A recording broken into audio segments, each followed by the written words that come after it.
Video உங்களுடைய education பர்பஸ்க்காக மட்டும்தான். இன்வெஸ்ட்மெண்ட் அட்வைஸ் ஆகவோ ரெக்கமெண்டேஷனாவோ எடுத்துக்க வேண்டாம். உங்களுடைய ஓன் ரிசர்ச் மூலமா மட்டுமே நீங்க என்ன பண்ணணும், உங்களுடைய இன்வெஸ்ட்மெண்ட் டெசிஷன்ஸை எடுக்கணும். சரிங்களா? மக்கள் அனைவருக்கும் வணக்கம். இன்னைக்கு ஒரு குறிப்பிட்ட வீடியோ, அதாவது யூடியூப்ல வாரன் பஃபட்டும் அவங்களுடைய கம்பெனி, அதாவது பெர்ஷியர்ஸ் ஹாத்வேவுடைய சிஇஓ, இப்போ இருக்க சிஇஓ கிரெக் எபல், அவங்களும் ரெண்டு பேரும் பேசிக்கிட்ட ஒரு வீடியோவை தான் நம்ம பார்த்தோம். அதில் இருக்கக்கூடிய சில ப்ளஸ் அண்ட் மைனஸ் என்ன? ஏன்னா வாரன் பஃபட்டை நீங்கள் என்னவா பார்க்குறீங்கன்னா, ஒரு மென்டாராக பார்க்குறீங்க, ஒரு இன்ஸ்பிரேஷனாக பார்க்குறீங்க, ஒரு பீயிங் அஸ் அன் இன்வெஸ்டர் சொல்கிறேன் பார்க்குறீங்க அப்படின்னா, அவர் செய்த சரியான விஷயங்கள் என்ன, அவர் செய்ய கூடாதுன்னு சொன்ன விஷயங்கள் என்ன, அவர் செய்த தவறுகள் என்ன, இதெல்லாம் கூட நம்ம இந்த வீடியோவில் கண்டிப்பாக பார்ப்போம். ஸோ தட் இப்போ நீங்கள் மொத்தமாக கிட்டத்தட்ட பார்த்தீங்கன்னா வாரன் பஃபட் டாப் சீக்ரெட்ஸே பார்த்துட போகிறீங்க. கிட்டத்தட்ட அவர் என்ன பண்ணார், எங்கேருந்து ஆரம்பித்தார், எங்கே முடிச்சாருங்கிறது வரைக்குமே ஓரளவுக்கு ஒரு ஓவர்வியூ பார்த்துடலாம். ரைட், இந்த டிஸ்கஷனில் அவங்க என்ன பேசினாங்கிறத முதல்ல நம்ம டிஸ்கஸ் பண்ணி முடிச்சிருவோம். அதுக்கப்புறமா அதில் இல்லாத சில விஷயங்களும், அவர் வேறு இடங்களில் பேசிய சில விஷயங்களையும் நம்ம அனலைஸ் பண்ணுவோம். இப்போ ஜென்ரலாக இவர் என்ன சொல்ல வர்றாரு அப்படின்னு பார்த்தீங்கன்னா, buying stocks and long term holding. அதாவது எந்த ஒரு ஸ்டாக்கையுமே நம்ம வந்து வாங்கும்பொழுது அதை விற்கணுங்கிற எண்ணத்தோட வாங்கக்கூடாது அப்படிங்கிறத தான் அவரும் சொல்கிறாரு. ஏன்னா மனநிலை தான் முக்கியம். அது அந்த மனசு வந்து என்ன பண்ணணும்னா, ஓகே கொஞ்சம் அதிகமான உடனே வித்துடலாம் அப்படின்னு நமக்கு தோணும். பட் அது இப்படி எதுவும் கிடையாது, நம்ம அதை பத்திரமா வச்சிருக்கணுங்கிற எண்ணம் தான் வந்து ஒரு ஸ்டாக் மார்க்கெட்டில் இன்வெஸ்டரை ஒரு நல்ல இடத்துக்கு கொண்டு போய் சேர்க்கும் அப்படிங்கிறத முதல் பாயிண்டாக சொல்கிறாரு. ஒரு லேண்ட் வாங்குறோம், வாங்கினதுக்கப்புறம் நம்ம என்ன பண்ணுவோம், ஓகே வாங்கியாச்சு, அதுக்கப்புறம் அதை பற்றி நம்ம கவலைப்படுவோம், அது ப்ரைஸ் ஏறிச்சா இறங்கிச்சாங்கிறது கவலைப்படுவோம். லாங் ரனுக்கு எப்படி வச்சிருக்கோம் அந்த மாதிரி ஸ்டாக்ஸையும் நீங்கள் வச்சிருக்கணும் அப்படின்னு சொல்கிறாரு. அடுத்தது, கடன் வாங்கி ஸ்டாக் மார்க்கெட்டில் இன்வெஸ்ட் பண்ணக்கூடாது, அது ஒரு பெரிய மன உளைச்சலை கொடுக்கும். அந்த மாதிரி விஷயங்களை நீங்கள் செய்யறதை விட செய்யாமல் இருக்கிறது, தள்ளி இருக்கிறது ஃபார் பெட்டர் அப்படிங்கிற ஒரு பாயிண்ட் சொல்றாரு. அதுக்கு அடுத்தது, தன்னோட உயிரில் என்ன எழுதியிருக்கிறாருன்னா, தன்னோட சொத்துக்களை வந்து மனைவிக்கு மூவ் பண்ணும்பொழுது இந்த எந்த ஸ்டாக்ஸையும் டைரக்ட் இன்வெஸ்ட்மெண்ட்டாக இல்லாமல் எல்லாத்தையுமே S&P 500 இண்டெக்ஸ் ஃபண்டில் போட்டுருங்க. ஏன்னா அதில் வந்து எக்ஸ்பென்ஸ் ரேஷியோ கம்மி. மோரோவர் இந்த இண்டெக்ஸ் ஃபண்டு மாதிரியான ஃபண்டு பெர்ஃபார்ம் பண்ணுறதை விட நம்மளால் பெரிய அளவுக்கு பெர்ஃபார்ம் பண்ண முடியாதுங்கிற ஒரு பாயிண்ட் சொல்கிறாரு. ஏன்னா எப்போ நம்மளுடைய சைஸ் ஆஃப் இன்வெஸ்ட்மெண்ட்ஸ் பெருசாகிடுதோ, ஓவர் பல்ஜ் ஆகிடுதோ, அந்த நேரத்தில் நம்மளால் என்ன பண்ண முடியாதுன்னா S&P 500 கூட அச்சீவ் பண்ண முடியாதுங்கிறத அவர் நம்புறாரு. ஓகேங்களா? ஆனால் இது வரைக்கும் அவர் வளர்ந்து வந்தது ஓகே, ஏன்னா அவர் செல்ஃப் கான்ஷியஸோட போறாரு. அப்போ அவங்க ஒய்ஃபுக்கும் இது மேலே ஒரு இன்ட்ரெஸ்ட் இந்த ஸ்டாக் மார்க்கெட்டில் இன்வெஸ்ட் பண்ணலாமா, தாராளமாக பண்ணலாம். பட் அவங்களுக்கு அது மாதிரியான எந்த ஐடியாவுமே இருக்காது அப்படின்னு அவரும் நம்புறாரு. மீன் டைம் அவர் என்ன சொல்றாருன்னா, என்னுடைய காலத்துக்கு அப்புறம் என்னுடைய பங்கு, அதாவது இந்த பெர்ஷியர்ஸில் வந்து அவரோட பங்கு எவ்வளோ % இருக்குன்னு பார்த்தீங்கன்னா 15% தான் இருக்குது. பெர்ஷியர்ஸோடைய ஸ்டாக் ப்ரைஸ் எடுத்து பார்த்தீங்கன்னா, டாலரில் சொல்கிறேன், $7,12,176, அரௌண்ட் $7,12,000, ரூபாயில் $7,12,000 வந்து ஒரு ஷேரோட வேலை. ஸோ இந்த கம்பெனியை இவர் வந்து எப்பத்துலேருந்து கொண்டு வர கட்டமைச்சிட்டு வர்றாருன்னு பார்த்தீங்கன்னா, 1967 ஸ்டார்ட் பண்ணுறாரு. 1967 64 ஸ்டார்ட் பண்ணுறாரு. அந்த ஸ்டோரியை நான் சொல்கிறேன், எங்கேருந்து இது வந்தது அப்படின்ட்டு. இந்த கம்பெனி ஒரு டைரக்ட் கம்பெனி கிடையாது. இவர் வேற ஒரு கம்பெனி வாங்குறாரு, ஒரு ஜவுளி கம்பெனியை வாங்குறாரு. வாங்கி அந்த கம்பெனியை தான் இந்த கம்பெனியாக மாற்றி வச்சிருக்கிறார். புரியுது? ஹோல்டிங் கம்பெனியாக மாற்றி வச்சிருக்கிறார். இது நடந்த சுவாரஸ்யமான விஷயங்களை பின்னாடி பார்ப்போம். இந்த மீன் டைம் அடுத்து என்ன பேசினார் அப்படிங்கிறது பார்த்தீங்க. ஏன்னா இப்போ நான் உங்களுக்கு எதுக்கு இதை வச்சேன்னா, இந்த கம்பெனியோட இன்னைக்கு ஷேர் ப்ரைஸ் என்னன்றது உங்களுக்கு தெரியணும் இல்லையா? அதனால வச்சிருங்க. ஸோ இதில் 15% தான் இவரோட ஹோல்டிங் இருக்குது. மீதி 85% ஹோல்டிங் வந்து அதர் பீப்புள், ஜென்ரல் பப்ளிக் கிட்ட இருந்து வாங்கி இதில் இன்வெஸ்ட் பண்ணியிருக்காங்க. இந்த ஜென்ரலாக இந்த பைபேக்கை பற்றி இவர் என்ன சொல்கிறாரு அப்படின்னு பார்த்தீங்கன்னா, எந்த ஒரு கம்பெனியும் தன்னுடைய உபரியான பணத்தை எடுத்து மக்கள் கிட்ட கொடுத்துறது, அதே மாதிரி இன்வெஸ்டர் கிட்ட கொடுக்கறது, பைபேக்குங்கிறது ஒரு சிம்பிளஸ்ட் வே. ஆனாலும் தேவையில்லாமல் பைபேக் கொடுக்கறத வந்து நிறுவனங்கள் தவிர்க்கணும். அப்படி தவிர்க்கிறது மூலமாக அது உள்ளேயே அது பிஸ்னஸாக கன்வெர்ட் ஆகும்போது பெரிய லெவலான வளர்ச்சியை உருவாக்க வாய்ப்பு இருக்குது. அதனால தேவையில்லாமல் பைபேக் கொடுக்கறதுமே வந்து யூஸ்லெஸ் ப்ராசஸ் தான் அப்படிங்கிற ஒரு பாயிண்ட் எடுத்து வச்சிருக்காரு. பட் அதுக்காக கொடுக்கவே கூடாதுன்னு கிடையாது, கொடுக்கலாம். ஒரு சின்ன ஒரு கம்பெனியாக ஒரு அதே இந்த பெர்ஷியர்ஸ் நிறுவனம் இருக்கும்பொழுது அதால் என்ன பண்ண முடிஞ்சுன்னா பெரிய லெவல் ஆஃப் சேஞ்சஸ் எல்லாம் கொண்டு வர முடிஞ்சுது. ஓகேங்களா? ஆனால் அதே ஒரு பெரிய நிறுவனமாக ஆனதுக்கு அப்புறமா அதுக்குள்ள நிறைய கம்பெனிஸ் வந்தாச்சு, நிறைய ஹோல்டிங்ஸ் வச்சிருக்காங்க, அப்புறம் சில கம்பெனிஸ்ல ஷேர்ஸ் வச்சிருக்காங்க. இப்படிலாம் வச்சிருக்கும் போது இந்த மாதிரியான நிறுவனங்கள் பர்சன்டேஜ் வைஸ்ல பெரிய பெரிய சிஏஜிஆரை கொடுக்குமா அப்படின்னா பாசிபிலிட்டி இல்லை அப்படின்னு தான் அவரும் சொல்றாரு. ஏன்னா பெருசாக ஆகும்போது நம்மளால என்ன பண்ண முடியாதுன்னா ப்ராப்பராக ஃபோக்கஸ் பண்ண முடியாது. எந்த கம்பெனியும் அப்படிதான். உங்களுக்கே தெரியும், ஒரு ஸ்மால் கேப் வளர்ற வேகத்துக்கு ஒரு மிட் கேப் வளர முடியாது, ஒரு மிட் கேப் வளர்ற வேகத்துக்கு ஒரு லார்ஜ் கேப் வளர முடியாது.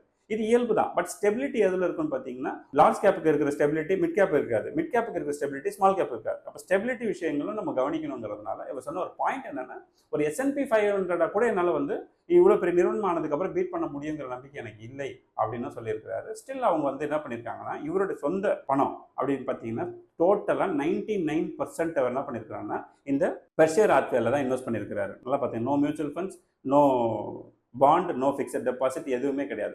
Invested only 99% of his total assets into Berkshire Hathaway only.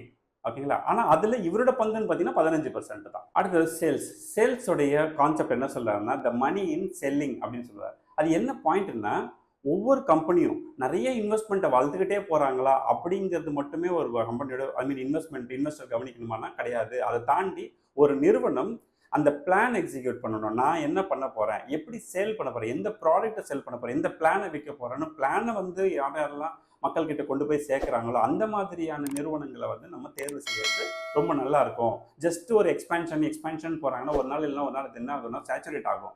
தன்னுடைய நல்ல திட்டங்களை விற்கக்கூடிய அப்படியான ஒரு நிறுவனங்களை நம்ம செலக்ட் பண்ணணும் அப்படிங்கிற ஒரு பாயிண்ட்டையும் சொல்லியிருக்காரு. டிவிடெண்ட் மற்றும் பைபேக்ஸ். டிவிடெண்டை பொறுத்த வரைக்கும் நீங்கள் வேணான்னு சொன்னாலும் கொடுத்துருவாங்க. பைபேக் அப்படி கிடையாது. நீங்கள் பார்ட்டிசிபேட் பண்ணால் மட்டும் தான் பைபேக் வரும். இது ஒரு நெகட்டிவா அப்படின்னு கேட்டிங்கன்னா நெகட்டிவ்னு சொல்லலை, பட் அது ஒரு பாயிண்டாக சொல்கிறாரு. இது மாதிரி பணத்தை வந்து டிவிடெண்டுங்கிற பேரில் நம்ம கொடுத்துட்றாங்க, கொடுக்காம அதை வந்து எக்ஸ்பேண்ட் பண்ணணும் அப்படிங்கிறத மேபி இன்டென்ஷனாக வச்சு சொல்லியிருக்கலாம். அடுத்து பைபேக்குங்கிறது நீங்கள் விரும்பினா மட்டும்தான் அது உங்களால் பார்ட்டிசிபேட் பண்ண போகிறீங்க. அப்படி வேணாங்கிற பட்சத்தில் பைபேக்கு போக மீதி இருக்க அசெட்ஸ் வந்து நமக்குள்ளேயே பெர்ஃபார்ம் ஆக போகுது, நம்மளோட ஸ்டாக்லேயே இருக்க போகுது கம்பெனிலேங்கிறது ஒரு அட்வான்டேஜ் அப்படிங்கிறது அவர் சொல்கிறாரு. பெர்ஷியஸ் அப்படிங்கிற இந்த நிறுவனம் இருக்கு இல்லையா, ஹோல்டிங் கம்பெனி, இந்த கம்பெனியுடைய லாஸ்ட் 20 இயர் க்ரோத் பார்த்தீங்கன்னா $28 பில்லியன் இன்கம் வந்து அவங்க கொண்டு வந்துட்டாங்க. இந்த அளவுக்கு கொண்டு வந்திருக்காங்க. இன்னும் கொஞ்ச நாளில் அடுத்து இவங்களோட க்ரோத் லெவல் வந்து $100 பில்லியன் வந்து இவங்க டார்கெட் வச்சிருக்காங்க. அதுக்குண்டான தயார் நிலையில எங்கள் நிறுவனம் இருக்குது அப்படிங்கிற ஒரு பாயிண்ட்டையும் எடுத்து வச்சிருக்காரு. இதில் பேசப்பட்ட விஷயங்கள் தவிர்த்து வேறு சில விஷயங்களும் உங்களுக்கு நான் சொன்னேன் இந்த பெர்ஷியர் ஹாத்வேங்கிறது ஒரு டெக்ஸ்டைல் கம்பெனி அப்படின்ட்டு. இந்த டெக்ஸ்டைல் கம்பெனியில் நடந்த சுவாரஸ்யமான சம்பவம் என்னன்னா, வாரன் பஃபெட் இந்த டெக்ஸ்டைல் கம்பெனியில் இன்வெஸ்ட் பண்ணியிருக்கிறாரு. ஒரு நாள் திடீர்னு வந்து பைபேக் கொடுக்குறாங்க. பைபேக் வந்து அந்த கம்பெனி அனௌன்ஸ் பண்ணுறாங்க. அனௌன்ஸ் பண்ணும்போது அதாவது 1962 அனௌன்ஸ் பண்ணுறாங்க. எவ்வளோ ரூபாய்க்குன்னா $11.5 $11.5 பைபேக் ஒரு ஷேர் எடுத்துக்கிறோன்னு சொல்லி கேட்டிருந்தாங்க. இந்த $11.5 பைபேக் எடுத்தாங்கல்ல, இந்த கம்பெனி தான் இன்னைக்கு $7,12,000 இன்னைக்கு இருக்கு. ஓகே, அந்த 11.5க்கு உங்க கமிட்மெண்ட் கொடுத்து இவரும் அதில் பார்ட்டிசிபேட் பண்றாரு பைபேக்ல. அப்போ இவருக்கு வந்த காசு எவ்வளோன்னு பார்த்தீங்கன்னா 11.375 12 பென்னிஸ் வந்து கம்மியாக கொடுத்துருக்காங்க அப்படின்னும் போது வாரன் பஃபெட் கோவம் வந்து அவர் என்ன பண்றாருன்னா அந்த கம்பெனியோடைய ஷேர்ஸை தொடர்ந்து வாங்குறாரு. இப்போ 1962 ஆரம்பிச்சு தொடர்ந்து அக்ரெசிவா வாங்குறாரு. வாங்கி வாங்கி வாங்கி வாங்கி ஒரு நாள் என்ன ஆயிடுறாருன்னா அவரோட ஸ்டேக் வந்து அதிகமாயிடுது. அவரோட ஸ்டேக் அதிகமாகும் போது அப்போ முழு கட்டுப்பாடு யார்கிட்ட இருக்கும், வாரன் பஃபெட் கிட்ட இருக்கும். இப்படி வாரன் பஃபெட்குள்ள வந்த உடனே என்ன பண்றாரு, யார் இந்த பைபேக் தப்பு பண்ணா அந்த மேனேஜர் முதல்ல வேலையை எடுத்துக்கிறாரு. 1962 நடந்த சம்பவத்துக்கு 1965 பழி வாங்குறாரு நம்ம வாரன் பஃபெட். ரெண்டாவது என்ன ஆச்சுன்னா இந்த கம்பெனி ரொம்ப மோசமான சூழ்நிலையில ப்ராஃபிட் இல்லை, அது தொடர்ந்து நலிவடைஞ்சிட்டே இருக்கு. அப்போ வந்து இண்டஸ்ட்ரியே கொஞ்சம் ஸ்ட்ரகிள் ஆகிட்டு இருந்த சமயம், அதாவது ஜவுளி இண்டஸ்ட்ரியே ஸ்ட்ரகிள் ஆகிட்டு இருந்த சமயத்தில் இவர் இந்த கம்பெனி வாங்கிட்டார். பட் இது வாங்கினதை வந்து இவரே மென்ஷன் பண்ணுறாரு, நான் வாழ்க்கையில் செய்த மிகப்பெரிய தவறு வந்து இந்த நலிவடைந்து கொண்டிருக்கக்கூடிய இண்டஸ்ட்ரியில இருந்த இந்த கம்பெனி நான் வாங்கினது ஒரு மிகப்பெரிய தவறு அப்படின்னு அவரே தான் வந்து பல இடங்களில் குறிப்பிட்டும் இருக்கிறாரு. ஸோ இந்த நிறுவனத்தில் வரக்கூடிய வருமானத்தை வச்சு இவங்க என்ன பண்ணுறாங்கன்னா 1967 65 டேக் ஓவர் எடுத்தாரு. 67 என்ன பண்ணுறாருன்னா கெய்கோ அப்படிங்கிற ஒரு இன்சூரன்ஸ் கம்பெனியை அவரோட இதில் கொண்டு வர, நேஷனல் ஐடென்டிட்டி அப்படிங்கிற ஒரு இன்சூரன்ஸ் கம்பெனி கொண்டு வராங்க. இந்த மாதிரியான இன்சூரன்ஸ் கம்பெனிலலாம் என்ன ஒரு விஷயம்னா நிறைய பணம் உள்ள வரும். அதை கிளைம் எப்போ பண்ணுவாங்க, 20 வருஷம் 30 வருஷம் கழிச்சு கிளைம் பண்ணுவாங்க. அப்போ அது வரைக்கும் அந்த பணம் என்னவா இருக்கும், வட்டி இல்லா பணமா இங்கே உள்ள இருக்க போகுது. அப்படிங்கிறதுனால அவர் என்ன பண்ணுறாருன்னா நிறைய கம்பெனிஸை வாங்கி போடுறாரு. அதுக்கப்புறம் 1985 இந்த கம்பெனி, அதாவது இந்த டெக்ஸ்டைலுங்கிற கான்செப்டை ஃபுல்லாகவே க்ளோஸ் பண்ணி அதே பெர்ஷியர் ஹாத்வேங்கிற பேர்லேயே ஒரு ஹோல்டிங் கம்பெனியாகவே முழுசா மாற்றி எல்லா கம்பெனியும் இந்த கம்பெனிக்குள்ளே கொண்டு வர முயற்சி பண்ணுறாங்க. ஃபுல்லாக 100% வைக்கலனாலும் ஒரு 51% நீங்கள் ஸ்டேக் வச்சிருக்கணும். அப்போ தான் அந்த கண்ட்ரோல்ட ஹோல்டிங் கம்பெனியை கன்சிடர் பண்ணி அதுக்குள்ளே வைக்க முடியும். பிஎன்எஸ்எஃப் ரயில்வே, கெய்கோ இன்சூரன்ஸு, சீஸ் கேண்டிஸு, இந்த மாதிரி ஒரு விஷயமும் உள்ளே வந்தாச்சு. ஹாத்வே எனர்ஜிஸ் இதெல்லாம் வந்து உள்ளே வந்தாச்சு. அதுக்கப்புறம் இவர் இன்வெஸ்ட் பண்ண முக்கியமான என்னன்னு பார்த்தீங்கன்னா Coca Cola. 1985 Coca Cola, American Express, Bank of America, இந்த நிறுவனங்கள்லையும் பெரிய அளவுக்கு இன்வெஸ்ட்மெண்ட் பண்ணியிருக்காரு. அப்போ இந்த மாதிரியான சூழ்நிலையில இப்போ தனியாக செயல்பட்டாரான்னு கேட்டால் கிடையாது. இவரோட கூட சார்லி மங்கர் அப்படின்னு சொல்லிட்டு அவருடைய ஃப்ரெண்ட் ஒருத்தர் அவர் கூடவே டிராவல் பண்ணி வந்தார். அவர் இப்போ உயிரோடு இல்லை. அவருடைய கூட்டு முயற்சியாக தான் சில விஷயங்கள்லாம் இவர் செய்தாருன்றதை பார்க்குறோம். அப்போ இவருடைய ஒன் ஆஃப் த லைன் என்ன சொல்கிறாரு நல்லா நோட் பண்ணுங்க. நம்ம கம்யூனிட்டிலையும் நம்மளோட சேனலில் அடிக்கடி பேசுவோம். அதே தான் இவரும் சொல்லியிருக்கிறாரு. எப்போ சொல்லியிருக்கிறாருன்னா ஆரம்பத்தில் இவரோட மைண்ட் செட் வேறையா இருந்தாலும் கூட, ஒரு நலிவடையக்கூடிய தொழிலை வந்து வாங்கினாலும் கூட, அப்புறமா ஒரு முடிவு எடுத்தது என்னன்னா ஒரு சுமாரான நிறுவனத்தை மலிவான விலைக்கு வாங்குவதை விட ஒரு சிறந்த நிறுவனத்தை நியாயமான விலைக்கு வாங்கி அதை நீண்ட காலம் விற்காமல் வைத்திருக்க வேண்டும் அப்படிங்கிற இந்த லைனை எடுக்கிறார். இதுதான் ஆக்சுவலாக ஃபார்முலா. ஒட்டுமொத்த இன்வெஸ்ட்மெண்ட்டுக்கும் இன்வெஸ்டருக்கும் நான் சொல்லித்தர ஒரே ஃபார்முலா இதுதான். நான் எப்பவுமே சொல்லுவேன், ஓடுற குதிரையில் பந்தயத்தை கட்டுங்க அப்படின்னு சொல்லுவேன். கரெக்டாக அந்த கிட்டத்தட்ட உங்களுக்கு புரியணுமேங்கிறதுக்கு அப்படி சொன்னேன். பட் அவர் கிளியராக டிப்ளமேட்டிக்காக சொல்லியிருக்காரு. ஒரு ஆவரேஜ் கம்பெனியை சீப்பஸ்ட் ப்ரைஸில் வாங்குறத விட ஒரு குட் கம்பெனியை பெட்டர் ப்ரைஸில், ஃபேர் ப்ரைஸில் வாங்குங்க. அப்புறம் லாங் டேர்முக்கு விற்காம வச்சிருக்கணுங்கிறதையும் மென்ஷன் பண்ணுறாரு. இவ்வளோதாங்க சீக்ரெட்டு. இன்னைக்கு இவருக்கு என்ன வயசு? 95 வயசு. நம்மலாம் 60 வயசுலேயே பாண்டு பக்கம் போயிடலாமா, 40 வயசுலேயே பாண்டு பக்கம் போயிடலாமான்னு பயந்துகிட்டு இருக்கோம். கான்ஃபிடன்ஸ் இஸ் மோர் இம்பார்ட்டன்ட் இந்த மார்க்கெட். இவரெல்லாம் நீங்கள் பார்த்து உண்மையிலேயே இன்ஸ்பயர் ஆகுறீங்கன்னா சொல்கிறத ஃபாலோ பண்ணுங்கள். எனக்கெல்லாம் பாண்டு எதெல்லாம் 15%க்கு கீழே ரிட்டர்ன்ஸ் கொடுக்குமோ அந்த மாதிரியான இன்ஸ்ட்ருமெண்ட் பக்கமே போகாதீங்கன்னு சொல்லுவேன். ஏன் சொல்கிறேன்? ஏன்னா ஆப்பர்ச்சுனிட்டிஸ் லெஃப்ட் இந்த மார்க்கெட். அதை நீங்கள் பார்க்குற விதம் தான் விஷயம். உங்களோட கேபிட்டலுக்கு எந்த விதமான பங்கமும் வராமல் எவ்வளோ நிறுவனங்கள் உங்களுக்கு டிவிடெண்ட் அள்ளி கொடுக்குறாங்க. ஸோ இதெல்லாம் நீங்கள் பொறுமையாக கற்றுப்பீங்க. எனிவே, வாரன் பஃபெட் என்ன சொன்னாருன்னு உங்களுக்கு ஓரளவுக்கு ஐடியா கொடுத்துட்டேன். இப்போ அவர் சொன்ன சில விஷயங்களையும் நீங்கள் கவனிச்சிங்க. அப்போ அவர் ஒரு விஷயத்தை ஃபாலோ பண்ணாருன்னா அதை நீங்களும் ஃபாலோ பண்ணலாம் அப்படிங்கிறது உங்களுக்கு சொல்லிட்டேன். இப்போ அவர் என்னென்ன மாதிரியான கம்பெனிஸ்லாம் இன்வெஸ்ட் பண்ணியிருக்காரு அப்படின்னு கவனிச்சிங்கன்னா, இன்சூரன்ஸ் இண்டஸ்ட்ரி, டிரான்ஸ்போர்ட்டேஷன், எனர்ஜி, அதுக்கப்புறம் உங்களுக்கு மேனுஃபேக்சரிங், எஃப்எம்சிஜி, எல்லாத்துலேயுமே அவரோட இன்வெஸ்ட்மெண்ட்ஸ் இருக்குது. இப்போ அவங்க ஹோல்டிங்ஸ் வச்சிருக்காங்க பெர்ஷியர் ஹாத்வே, அதில் எல்லாமே இருக்குது. அதெல்லாம் நிறைய நிறுவனங்கள் அட்டாக் பண்ணி வச்சிருப்பாங்க. பட் மீன் டைம் அவர் ஒரு சில ஷேர்ஸும் வாங்கியிருப்பார்ல. அந்த கம்பெனிலேயே பார்த்தீங்கன்னா சில ஷேர்ஸும் வாங்கியிருப்பாங்க. அந்த ஷேர்ஸ்லாம் என்னென்னங்கிறது மட்டும் பார்த்தீங்கன்னா உங்களுக்கு ஓரளவுக்கு ஐடியா கிடைக்கும். அது என்னன்னு பார்த்தீங்கன்னாக்கா, ஆப்பிள் அப்படிங்கிற கம்பெனியில் மட்டும் 22% ஸ்டேக்ஸ் வச்சிருக்காரு. அவரோட போர்ட்ஃபோலியோ சொல்கிறேன் நான். அதுக்காக அமெரிக்கன் எக்ஸ்பிரஸில் 17% வச்சிருக்காரு. கொக்கோ கோலாவில் 1985 வாங்கினாரு. இன்னைக்கு வரைக்கும் அதை விற்கவே இல்லை. 11.5% ஸ்டேக்ஸ் வச்சிருக்காரு. பேங்க் ஆஃப் அமெரிக்காவில் 9.5%, ஆல்பபெட் கூகுளில் பார்த்தீங்கன்னா 6.3%. இதெல்லாம் எடுத்து பார்க்கும்போது என்ன புரியுதுன்னா உங்களுக்கு, அவருடைய முதல் 5-6 கம்பெனிலேயே பார்த்தீங்கன்னா 68%க்கு மேலே ஸ்டேக்ஸ் வச்சிருக்காரு. அதுக்கு கீழே நிறைய கம்பெனிங்க வச்சிருக்காரு. பட் அவர் என்ன சொல்ல வந்தார்னா, நீங்கள் 1% ஒரு கம்பெனிலேருந்து 100 கம்பெனியில் இன்வெஸ்ட் பண்ணி சம்பாதிக்கிறத விட, இன்வெஸ்ட்மெண்ட்ஸில் கெயின் ஆகிறத விட நீங்கள் கான்சென்ட்ரேட்டடாக பண்ணுறது தவறில்லை அப்படின்னு சொல்கிறார். அப்போ அவரும் கான்சென்ட்ரேட்டடாக வெறும் 5 கம்பெனியில் மட்டும் இன்வெஸ்ட் பண்ணல. he invested into 5 company with 60 and 65%. Okay, அது இல்லாமல் பார்த்தீங்கன்னா மேற்கொண்டு அவர் இன்வெஸ்ட்மெண்ட் பண்ணிடுறாரு. அதுக்கப்புறம் ஹோல்டிங் கம்பெனிஸும் இருக்குது.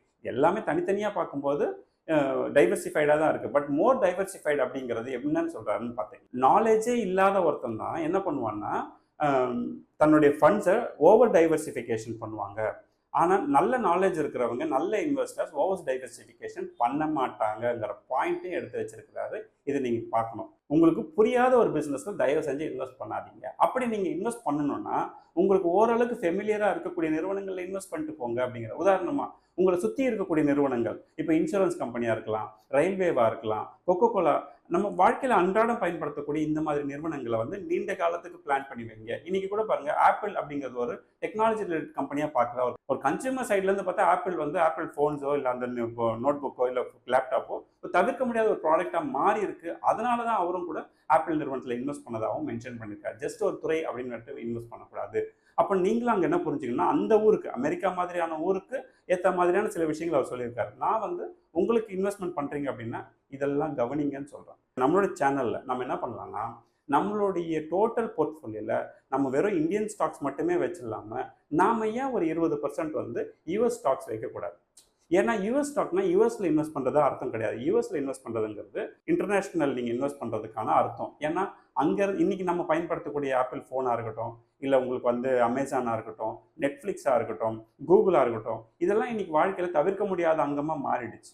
கிட்டத்தட்ட நம்ம 140-150 கோடி மக்கள் தொகை இருக்கக்கூடிய ஊர்லேயே இன்னைக்கு யூஎஸ் ப்ராடக்டை நம்ம அதிகமாக பயன்படுத்துகிறோம். ஈவன் கொக்கோ கோலா, இந்த மாதிரி நிறைய விஷயங்கள் இருக்குது. இதில் நான் உங்களுக்கு ஒரு 25 கம்பெனியை நான் இன்ட்ரடியூஸ் பண்ணலான்னு இருக்கேன். ஸோ தட் நெக்ஸ்ட் அப்கமிங் சாட்டர்டேஸில் ஒரு 2-3 கம்பெனி பற்றி நம்ம பேச ட்ரை பண்ணுவோம். சரிங்களா? அப்போ உங்களுக்கு அதுக்கு எப்படி வாங்கலாம், என்ன மாதிரியான ப்ரோக்கிங்காக உங்களுக்கு பெஸ்ட்டாக இருக்கும், பிளாட்ஃபார்ம் பெஸ்ட்டாக இருக்கும். நம்ம தாராளமாக ஃபாரினில் இன்வெஸ்ட் பண்ணலாம். இன்வெஸ்ட் பண்ணக்கூடாதுன்னு எதுவுமே கிடையாது. ஈவன் கம்யூனிட்டி இருக்கவங்களுக்கும் சொல்கிறேன், கம்யூனிட்டியில் ஃபாரின் ஸ்டாக்ஸுக்குன்னே ஒரு தனி ஷீட் அலோகேட் பண்ணுவோம். கோயிங் ஃபார்வர்ட் அதுக்கான அனௌன்ஸ்மெண்ட் உங்களுக்கு வரும். சரிங்களா? இப்போ நான் ஜஸ்ட் ஒரு இன்ட்ரடக்ஷன் மட்டும் கொடுத்துட்றேன். நாம் ஸ்டாக் மார்க்கெட்டில் யூஎஸ் ஸ்டாக்ஸையும் கன்சிடர் பண்ணலாம். ஸோ தட் நம்மளுடைய இன்வெஸ்ட்மெண்ட் டைவர்சிஃபைடாக இருக்கும். ஓவர் டைவர்சிஃபைட் அலௌடு இல்லை. அதனால் நாம் என்ன பண்ணலாம், இந்தியன் மார்க்கெட்டும் யூஎஸ் மார்க்கெட்டையும் கனெக்ட் பண்ணி நம்ம போர்ட்ஃபோலியோவை ரெடி பண்ண பார்ப்போம். ஓகேவா? ஓரளவுக்கு இந்த வாரன் பஃபெட்டோட டாப் சீக்ரெட் என்னன்றதெல்லாம் உங்களுக்கு நான் சொல்லிட்டேன். இப்போ உங்களுக்கு புரிஞ்சிருக்கும். நீங்களும் உங்களோட போர்ட்ஃபோலியோவில் என்னென்ன தவறுகள் செய்திருக்கீங்களோ அதெல்லாம் அவாய்ட் பண்ணிவிட்டு எதையெல்லாம் நீங்கள் மிஸ் பண்ணீங்களோ அதெல்லாம் என்ன பண்ணணும், அதெல்லாம் உள்ளே கொண்டு வரதுக்கு முயற்சி பண்ணணும். ரைட்? நேற்றுக்கு வெள்ளிக்கிழமை கம்யூனிட்டியில் பார்த்தீங்கன்னா கிட்டத்தட்ட 50 பேருக்கு மேலே மீட்டிங் அட்டன் பண்ணீங்க, இண்டக்ஷன் மீட்டிங். Very good. இந்த மீன் டைம் ஃபர்தராக யாரும் ஜாயின் பண்ணாமல் இருக்கீங்கன்னா உங்களுக்கு டிஸ்கிரிப்ஷனில் லிங்க் கொடுக்குறேன். அந்த லிங்க்கில் ஃபார்ம் இருக்குது, ஃபில் பண்ணுங்கள். ஒரு வீடியோ வரும் பாருங்கள். பிடிச்சிருந்தா ஜாயின் பண்ணுங்கள். நான் இப்போவும் சொல்கிறேன், பிடிச்சிருந்தா ஜாயின் பண்ணுங்கள். கம்யூனிட்டிங்கிறது வந்து ஆப்ஷனல் கிடையாது, அது மேண்டேட்டரி ஃபார் த இன்வெஸ்டர். எதர் நீங்கள் இந்த கம்யூனிட்டியில் தான் இருக்கணும் அப்படின்னு கிடையாது. ஏதாவது ஒரு கம்யூனிட்டியில் இருந்தால் தான் லாங் ரன்னுக்கு போகும்போது நமக்கு பதட்டம் வராமல் இருக்கும். இல்லைனா நமக்கு வந்து பேனிக் வரும். அப்போ சரியான முடிவுகள் எடுக்க சிரமப்படுவோம். நான் எப்பவுமே சொல்கிறேன், ஃப்ரெண்ட்ஸ் அண்ட் ஃபேமிலிக்கு காசு பணம் கொடுத்து உதவி செய்யறத விட இந்த மாதிரி நல்ல இன்வெஸ்ட்மெண்ட்ஸ் ஐடியாஸ் கொடுங்க, அவங்க வாழ்க்கையில் சூப்பராக வருவாங்க. எனிவே அடுத்த ஒரு இன்ட்ரெஸ்டிங்கான வீடியோவில் சந்திப்போம். நன்றி.